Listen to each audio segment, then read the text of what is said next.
नमस्कार, मैं हूं आरजे दिलीप जैन। जीसो प्रस्तुत जैन एकता मंच पॉडकास्ट आप सभी देख रहे हैं। और आज बहुत खुशी हो रही है उनको इस पॉडकास्ट में आमंत्रित करते हुए जिनके अनुभव से हम एक नई दिशा आज लेने वाले हैं, क्योंकि अनुभवों की खान है। हमारे साथ हैं श्री घेवरचंद जी बोरा, जियो के चेयरमैन। जियो यानी कि जैन इंटरनेशनल ऑर्गेनाइजेशन। सादर जय जिनेन्द्र सर। जय जिनेन्द्र। बहुत बहुत धन्यवाद सबसे पहले कि आपने समय दिया हमारे साथ इस पॉडकास्ट में जुड़ने के लिए। और आज हम बहुत खुश हैं कि आपके अनुभव से जितने भी सुनने वाले हैं, देखने वाले हैं, उनको भी मार्गदर्शन मिलेगा। आपके व्यक्तिगत परिचय से शुरुआत करते हैं, फिर व्यापार जगत पर आते हैं। वैसे आपको स्टील मैन के नाम से भी जाना जाता है, तो सारी बातें हमें बताएं, कैसे जर्नी की शुरुआत हुई? हमारी जर्नी राजस्थान के सांचौर विलेज से हुई है जी। सांचौर से मैं 1973 में बॉम्बे आया, और उधर से जब हमने काम चालू किया तो हमारे सभी मित्रों और सभी हमारे सगे संबंधियों की वजह से हमने बिजनेस स्टार्ट किया। जी। और वो बिजनेस स्टार्ट करते करते हमने 1975 में हमारी एक कंपनी खोली, वीनस मेटल कॉरपोरेशन। उसमें हमने स्टेनलेस स्टील का काम चालू किया। और जब हम लोग 4 पार्टनर थे, धवलचंद जी कानूगो, प्रकाश कानूगो, बाबूलाल जी बोरा और घेवरचंद बोरा, हम लोग सब साथ में काम कर रहे थे। तो 1977 में हम लोग कुछ अलग हो गए। जी। अलग हो गए, उसके बाद में उनका वो धंधा भी जोरदार चला, हमारा भी धंधा जोरदार चला, और हम डे बाय डे उसको आगे बढ़ाते गए। तो उसीलिए स्टेनलेस स्टील में हम लोग काम कर रहे हैं, तो उसके लिए मेरे को स्टील मैन बोल रहे हैं, क्योंकि ये मेरी 50 साल की जर्नी है। जी। 1975 से 2025 तक ये मेरी 50 साल की एक ही बिजनेस में जर्नी है। वाह। और वो जर्नी अभी भी चालू है। वो अभी हमारे बेटे संभाल रहे हैं, और कई हमारी कंपनी है, और अच्छा हम लोग काम कर रहे हैं। गोल्डन जुबली ईयर भी कह सकते हैं आपके व्यवसायिक जर्नी का। और कितनी खुशी की बात है कि आप अपने अनुभवों को शेयर करने के लिए हमारे साथ इस पॉडकास्ट में जुड़े हैं। जियो जैसी संस्था के आप चेयरमैन हैं, जैन इंटरनेशनल ऑर्गेनाइजेशन, तो बहुत सारा अनुभव आपके पास है। वहां पर हम आए इससे पहले, जब शुरुआत आपने की होगी तो कुछ चुनौतियां भी होंगी, कुछ ऐसी प्रॉब्लम्स को भी आपने फेस किया होगा। तो वो क्या माइंडसेट होता है जिससे आप आगे बढ़े, और कैसे आपने आज ये मकाम हासिल किया है? नहीं, हम लोगों ने मेन बिजनेस स्टार्ट किया तो एकदम ईमानदारी और ऑनेस्टी के साथ स्टार्ट किया। जी। और उस हिसाब से हमारे कस्टमर सब जुड़ते गए। जी। और वन बाय वन हमारे एक कंपनी है मुकुंद लिमिटेड। जी। मुकुंद लिमिटेड की वजह से आज हम लोग इधर पहुंचे हैं। और मुकुंद में उनके जो एमडी थे राजेश शाह, नीरज बजाज, उसके बाद में हमारे जो मेन सपोर्टर थे एम के जलान, जो कलकत्ता बेस है, एम के जे एंटरप्राइजेज, जी। उन्होंने हमको बहुत सपोर्ट किया। बिकॉज हम लोग बहुत हार्ड वर्क करते थे, और हमारा काम था डील करना, डील को भुगताना और माल कस्टमर में बेचना, और ज्यादा से ज्यादा कस्टमर हमने बनाए, और वही कारवा हमारा चलता गया, और आज भी चलता है।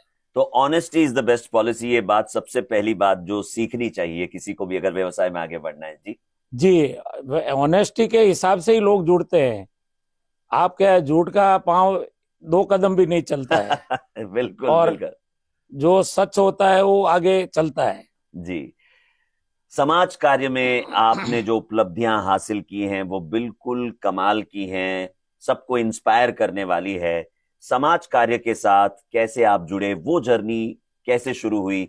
व्यवसाय को संभालते संभालते वो इंस्पिरेशन आपको कहां से मिला कि समाज में भी एक पॉजिटिव बदलाव लाना है? तो उसके बारे में आप बताएं। हमारे गांव में जब हमारे आचार्य भगवंत, साधु भगवंत, साध्वी भगवंत आते थे, तो हमारे माताजी पिताजी हमको लेके जाते थे। जी। तो उसी से हम लोग कुछ सीखते थे। और हमारे एक सांचौर में पाठशाला चलती थी, वो पाठशाला में हम धार्मिक सब पढ़ाई करते थे और सीखते थे। जी। उसके हिसाब से हम सब, जितने भी हमारे संप्रदाय के साधु भगवंत है, साध्वी भगवंत है, मुनि भगवंत है, उनके हम लोग नजदीक रहते थे। तो हमको क्या है, आगे मतलब एक एक चीज हमको धार्मिक धर्म के यानी बारे में बचपन से ही वो जुड़ाव रहा है। बचपन से ही जुड़ाव रहा है। और हम, मैंने क्या इतना डिटेल डिटेल मैंने धर्म के लिए नहीं गया हूँ, पर हाँ। मैंने हर गुरुदेव को सुना है, और गुरुदेव के साथ में मैं रहा हूँ। हाँ, जरूरी नहीं कि हम बहुत सारी विधियों हाँ को फॉलो करें या सारा कुछ ज्ञान ही हमारे पास हो, हाँ। लेकिन गुरुदेव को सुनकर, उनके मार्गदर्शन को सुनकर भी प्रेरणा मिलती है। और गुरुदेव को सुनने के बाद में थोड़ा मन में अच्छाई आती है, सच आता है। और गुरुदेव को कई ऐसी चीजें हम लोग को सीखने को मिलती है जो हमारे बिजनेस में, समाज में सब काम आती है। तो बिल्कुल उससे हम लोग आगे बढ़े। बिल्कुल। तो वो पहली संस्था कौन सी थी, अगर आपको याद हो, जिसके साथ आप सोशली जुड़े, या वर्तमान में आप कौन कौन सी संस्थाओं के साथ जुड़े हुए हैं, अगर आप उसको थोड़ा सा बताएं हमें। सबसे पहले 1997 में केसरिया जी तीर्थ है, जी उधर हमारे सूरजमल जी कानू को, हमारे भाई साहब को लेके हमारे गुरुदेव है, गुरुदेव के पास गए। तो केसरिया जी में क्या है, जो हमारी ऑलरेडी जो केसरिया जी तीर्थ है उसमें जो केसरिया जी का जूना मंदिर है उसमें इतनी व्यवस्था नहीं थी। तो फिर हमारे गुरुदेव ने बोला कि एक जगह मिल रही है, वो जगह अपने को डोनेशन में मिल रही है। जी वो कीकाबाई ट्रस्ट की जगह है, जो अपने कीका स्ट्रीट गुलालवाड़ी के अंदर नाम से जाना जाता है। जी उनकी हमको जगह मिली और वो एक ट्रस्ट था, ट्रस्ट के हिसाब से ट्रस्ट बना और गुरुदेव ने पूरा ट्रस्ट बनाया। और उसकी वजह से हमने गज मंदिर उधर बनाया 1997 में। हमारा वो काम चालू हुआ। वो गज मंदिर के आज पूरे भारत में फेमस है और सब लोग पूजा करने के लिए आते हैं। और दिवाली के बाद जब हम बोलते हैं द लक्ष्मी पूजन के बाद में कि जय केसरिया नाथ की, तो वो ही केसरिया धाम है और ऋषभदेव भगवान का वो जगह है। ऋषभदेव भगवान को सब पूजते हैं, उनको केसरिया जी के नाम से जाना जाता है। जी जी जी। पहला ये कदम था। उसके बाद में हमने और कई संस्था में काम किया, कई जैन समुदाय में काम किया। फिर 2007 में मेरा गुरुदेव नए पदम सागर से परिचय हुआ। जी। तो जैन इंटरनेशनल ऑर्गेनाइजेशन के साथ में 2007 से जुड़ा था। पर जुड़ते जुड़ते मैं गुरुदेव के साथ टच में रहता था। 2016 में गुरुदेव ने मेरे को बोला कि आपको मेरे को नेशनल प्रेसिडेंट बनाना है।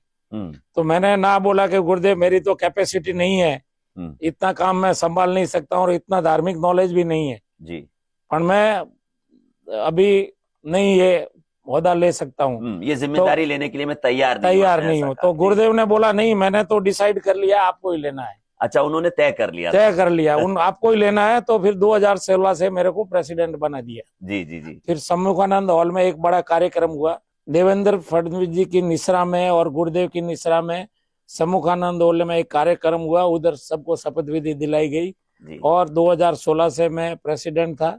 6 साल में प्रेसिडेंट रहा। अभी मैं चेयरमैन हूँ और अभी गुरुदेव की निसरा में मैं काम कर रहा हूँ। और गुरुदेव की जितनी भी संस्था है, जैसे डॉक्टर फेडरेशन है, सीए फेडरेशन है, एडवोकेट फेडरेशन है, फार्मा फेडरेशन है, बैंक फेडरेशन है, सबको मैं लीड करता हूं और काम करता हूं। बहुत बढ़िया। जियो की कार्य प्रणाली के बारे में बताया। जियो की जब शुरुआत हुई थी तो गुरुदेव ने क्या सोचा था, क्या विजन था उनका, और उस विजन को किस तरह से आगे बढ़ा रहे हैं? जियो एक संस्था, सेवा की संस्था है, जो गुरुदेव एजुकेशन में, स्पोर्ट्स में बहुत नजदीक से ध्यान देते हैं। एजुकेशन में गुरुदेव को ज्यादा इंटरेस्ट है और गुरुदेव उसमें आज सौराष्ट्र यूनिवर्सिटी में हमारी गुजरात के जॉइंट वेंचर में हमारी साथ चल रही है जी। दूसरा गुजरात यूनिवर्सिटी में भी जॉइंट वेंचर चल रहा है जी। तीसरा हमारा जैन इंटरनेशनल ऑर्गेनाइजेशन का दिल्ली सेंटर है। ओके। दिल्ली सेंटर में हम लोग IAS, IPS, IRS बनाते हैं और अभी तक 700 से ज्यादा लोग उसमें गवर्नमेंट को सर्विस दे रहे हैं। और उधर हम लोग, यानी कि ये जो संस्था है आपने बताई जहां पर तैयारी की जाती है, 700 लोगों को, जैन लोगों को हमने IAS, IPS और IRS बनाया है। क्या और अभी गवर्नमेंट को सेवा दे रहे हैं, गवर्नमेंट ऑफ इंडिया को। तो हर जगह पीछे विजन यही रहा होगा। विजन गुरुदेव का यही है कि अपने जैन लोग एजुकेशन में आगे बढ़े। बिल्कुल। एक जमाना था कि लोग एजुकेशन में, हमारे जैन लोग बहुत थे, पर बीच में एक गैप हो गया तो एजुकेशन में थोड़े लोग कम हो गए। राइट। तो गुरुदेव ने हमारा सोचा कि फिर उस हिसाब से ये संस्था हमारा यही काम एजुकेशन का कर रही है। एक इंदौर सेंटर है हमारा, उसमें भी IAS, IPRS और IRS हम लोग बना रहे हैं और फ्री में एजुकेशन दे रहे हैं हमारे सेंटर में। एक पैसा भी किसी से ले नहीं रहे हैं। उसके बाद में भी 4 साल से हम लोग उधर जज बना रहे हैं। ओके। तो लगभग 20 जज हमारे उधर से बन के निकले, जो भारतवर्ष में काम कर रहे हैं। और मोस्टली एमपी में, और एमपी राजस्थान 2 स्टेट में मैन कर रहे हैं। और उसमें जज बनाने में क्या है कि हमारे गुरुदेव ने ऐसा सोचा कि आज की तारीख में हमारे हजारों केस पेंडिंग पड़े हैं, हाँ। जजों की बहुत कमी है। तो लोगों के दिमाग में, गुरुदेव के दिमाग में आया कि अपने को ये काम चालू करना चाहिए। तो हम लोगों ने अभी चालू है, और हमारे एवरी ईयर जज बन के निकल रहे हैं। और जज जो भी बन के निकलते हैं, उनके गांव में जब जो जाते हैं तो उनका पूरा गांव इकट्ठे होके बहुमान करता है। बिल्कुल। और ये हमारे जैन इंटरनेशनल और ऑर्गेनाइजेशन के लिए बहुत ही गर्व की बात है। बिल्कुल बिल्कुल। तो हम लोग ये एजुकेशन में है, और स्पोर्ट्स में भी हम लोग जितने भी हमारे फेडरेशन है, जैसे एडवोकेट फेडरेशन है, डॉक्टर फेडरेशन है, सीए फेडरेशन है, सबका हम every year cricket, box cricket match रखते हैं जी। वो जियो की तरफ से होता है। बिल्कुल। और पूरा हम लोग स्पोर्ट्स में दबा के लगे हुए हैं अभी। जी जी जी। हाँ, तो अभी स्पोर्ट्स को लेकर एक बहुत अच्छी पहल भी हुई है मेरे ख्याल से, जो बहुत जल्द सबको मिलने वाला एक जिमखाना जो है। हाँ, वो उसमें गुरुदेव के आशीर्वाद से, प्रधानमंत्री नरेंद्र मोदी जी के आशीर्वाद से, देवेंद्र फडणवीस जी के आशीर्वाद से, सीएम शिंदे जी कुछ समय पहले, उनके आशीर्वाद से, तो ये अभी डीसीएम श्रीमान शिंदे जी है, उनके आशीर्वाद से ये हमको एक जैन जिम खाना मिला है। उसमें भी हम लोग ये जो 4-5 साल से हम लोग स्पोर्ट एक्टिविटी कर रहे हैं, उनका हमको ये फायदा मिला है। और हम उसमें अभी दबा के जो भी हमारे स्पोर्ट्स होंगे, world wide, world class sports हम इधर बनाने वाले हैं। यानी कि न सिर्फ शिक्षा के क्षेत्र में गुरुदेव का एक विजन था कि स्पोर्ट्स के क्षेत्र में भी हमको आगे बढ़ना है, और उस विजन को भी जियो आगे बढ़ा रहा है। बिकॉज एजुकेशन में तो है ही, हम और डेवलप कर रहे हैं जी। सब गवर्नमेंट, हमें राजस्थान गवर्नमेंट है, दिल्ली गवर्नमेंट है, सब गवर्नमेंट से बात चल रही है जी। उसका भी धीरे धीरे हम लोग चालू करेंगे। पर एक स्पोर्ट्स एक ऐसी चीज है जिसमें हजारों लाखों लोग जुड़ते हैं। बिल्कुल। तो वो स्पोर्ट्स को लेके हमारे गुरुदेव के दिमाग में है। 4-5 साल से हम स्पोर्ट्स कर रहे हैं, हम लोग डोनेशन दे के स्पोर्ट्स करा रहे हैं। बहुत बढ़िया। और जितने भी हमारे फेडरेशन है वो सब लोग इसमें हमको सपोर्ट कर रहे हैं, और हम लोग उसमें उनको आगे बढ़ा रहे हैं। कहीं ना कहीं बहुत खुशी की बात होगी जिस दिन हम स्क्रीन पे देखेंगे कि, मान लेते हैं जैसे मेरा नाम दिलीप है, कि दिलीप जैन ने इस खेल में स्वर्ण पदक जीता है देश के लिए, तो कितने गर्व की बात होगी। जी, इसीलिए जैन जिमखाना में हम वर्ल्ड क्लास स्पोर्ट्स, और जितने भी लोग हमारे जैन समुदाय के या हिंदू समुदाय के जितने भी लोग हैं, या 36 कौम के जो लोग हैं, उनको सबको हम ये गेम्स खिला के या गेम्स को, स्पोर्ट्स को प्रोत्साहित करके प्रमोट करेंगे। बिल्कुल। और अच्छे से प्रमोट करेंगे। बिल्कुल, क्योंकि ऐसा कहा जाता है कि स्वस्थ शरीर जरूरी है, और स्वस्थ शरीर में स्वस्थ मन रहेगा, मन और शरीर का समन्वय रहेगा, तो डेफिनेटली हम आगे बढ़ सकते हैं। और ये समय की मांग भी है, और समय की मांग स्पोर्ट्स है। और बिकॉज क्या है, हेल्थ तो है ही, बल्कि क्या है, उधर लोग जब एक दूसरे को मिलते हैं तो एक दूसरे नए नए दोस्त बनते हैं, नए नए रिलेशन बनते हैं, तो उससे भी कई बेनिफिट होते हैं।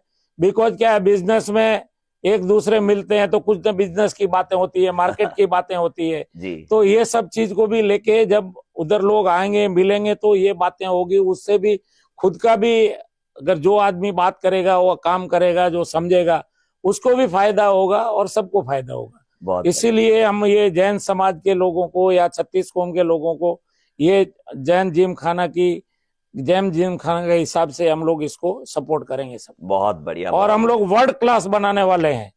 ये आप अगले 2-3 साल में देखना, उसका अभी जो पोजीशन है, अभी 1 साल से जो पोजीशन है, और उसका अगले 1-1.5 साल में जो पोजीशन होगा वो वर्ल्ड क्लास होगा। वर्ल्ड क्लास एम के साथ चल रहे हैं, और ये बात आपने बार बार इस पॉडकास्ट में कही है, तो मैं मानता हूं कि आपने वो विजन भी देख रखा है सबके साथ मिलकर। जी जी, मेरे को अनुभव पूरा है, पर इतना नॉलेज नहीं है, पर अनुभव पूरा है।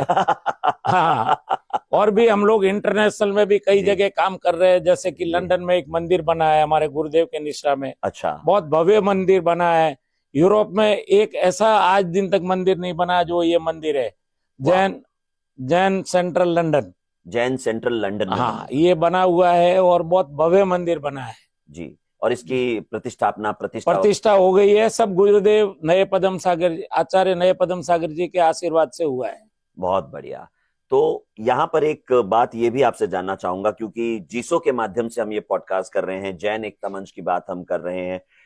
जीसो डिजिटल प्लेटफॉर्म के जरिए जैनों को संगठित करने का प्रयत्न कर रहा है, लेकिन डिजिटल माध्यम का उपयोग आप की देखरेख में भी बहुत बखूबी हो रहा है। आप कुछ डिजिटल पाठशाला की भी बात बता रहे थे, डिजिटल विद्यालय की बात बता रहे थे, उस पर थोड़ा सा प्रकाश डालें। अभी क्या है, कई संस्थाएं ऐसी है जो डिजिटल प्लेटफॉर्म के हिसाब से चल रही है, और उसमें भी कई लोग आज नए नए चीजें देख रहे हैं जी। तो उसमें भी हम लोग आगे बढ़ेंगे। हमारे जैन जिम खाना में वो सब चीज यूज करेंगे हम लोग। और जीसो एक ऐसे, सुरेश भाई पूनिया जी एक ऐसे आदमी है जो सबको मिलाना चाहते हैं, सबको जोड़ना चाहते हैं। पर उनके लिए मेरा एक ही सजेशन है, वो बहुत ही अच्छा काम कर रहे हैं और सबके साथ जुड़ रहे हैं। नजदीक में इलेक्शन हुए हैं, अपने महानगर पालिका के इलेक्शन हुए, उसमें 40% लोग ही वोट देने के लिए उतरे हैं। अगर वो परसेंटेज 60% होता तो अपने जो भी बीजेपी और बीजेटी जो साथ में जो कंपनी है उनकी जब भी सीटें आई उससे बहुत ज्यादा सीटें आती जी। तो ये क्या है कि ये एक, आप वोटिंग कैसे लोग ज्यादा से ज्यादा कराए, उसके लिए आप क्या कर सकते हो। उसके लिए हमारा भी जैन इंटरनेशनल ऑर्गेनाइजेशन का अगर आपको सपोर्ट चाहिए, हम जरूर सपोर्ट करेंगे। और भी आपको कोई भी सपोर्ट चाहिए, हमारे जैन इंटरनेशनल ऑर्गेनाइजेशन, हमारे गुरुदेव आचार्य नए पदम सागर जी और साध्वी मैनाश्री जी महाराज, सबका आपको पूरा सपोर्ट रहेगा। और मैं बहुत बहुत अनुमोदना करता हूं हमारे आचार्य गुरुदेव नए पदम सागर जी की और साध्वी मैनाश्री जी महाराज की, क्योंकि उनकी वजह से मैं आज जो अभी स्टेज पे हूं, उनकी वजह से ही हूं। जिसो जैन एकता महाअभियान से आज ही जुड़ें। आगामी 31 मार्च भगवान तीर्थंकर महावीर स्वामी जी के पावन कल्याणक दिवस के शुभ अवसर पर संपूर्ण सकल जैन समाज से करबद्ध निवेदन है कि इस पावन दिवस को जैन एकता दिवस के रूप में मनाएं।